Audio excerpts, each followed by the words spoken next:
अभी आप सुन रहे हैं ये सिर्फ मैथिली की शानदार प्रस्तुति। आई भैया, हम सिंगर नीतीश निगाह हैं। आप सभी लोगों से विनती करता हूँ कि ए भैया, एक 9 महीना का लड़का आयांश बाबू जवन अभी एक जटिल बीमारी से ग्रसित बा भैया। ए भैया, एक 16 करोड़ के बा भैया। आप सभी लोगों से विनती बा भैया कि उनका के सहयोग करिए।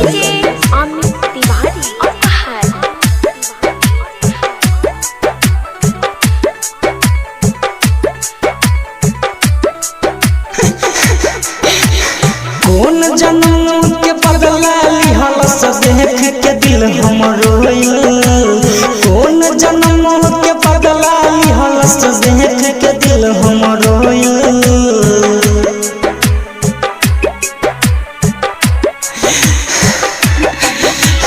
कौन जन्म के बदला लिहल देख के दिल हमरो रोइल। कौन जन्म के बदला लिहल देख के दिल हमरो रोइल। भगवान हाथ के कठपुतली आयांश के कैसन रोग भइल। भगवान हाथ के कठपुतली आयांश के कैसन रोग भइल।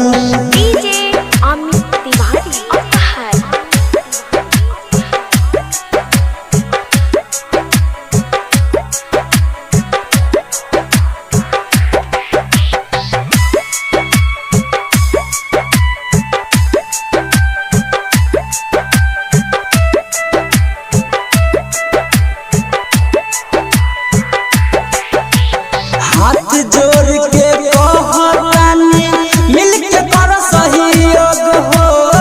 मत के मुंह में जूझ रहल बा भइल बा ऐसन रोग हो।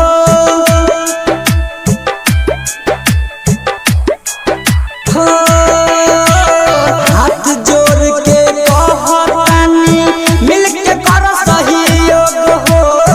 मत के मुंह में जूझ रहल बा भइल बा ऐसन रोग हो। भइल बा ऐसन रोग हो। हंसत खेलत जिंदगी में विधाता दुखई कैसन बोइल। भगवान हाथ के कठपुतली आयांश के कैसन रोग भइल। आयांश के कैसन रोग भइल।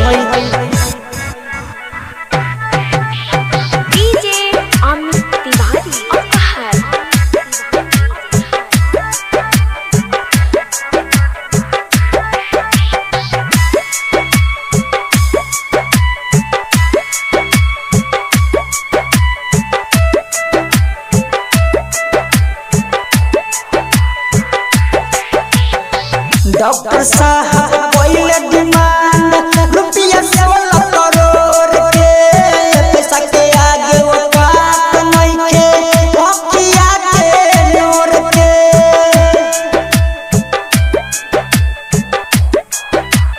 हो डॉक्टर साहब पहले डिमांड रुपया 16 करोड़ के।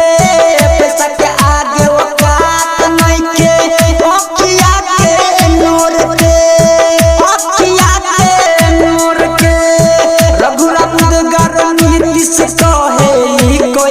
संयोग।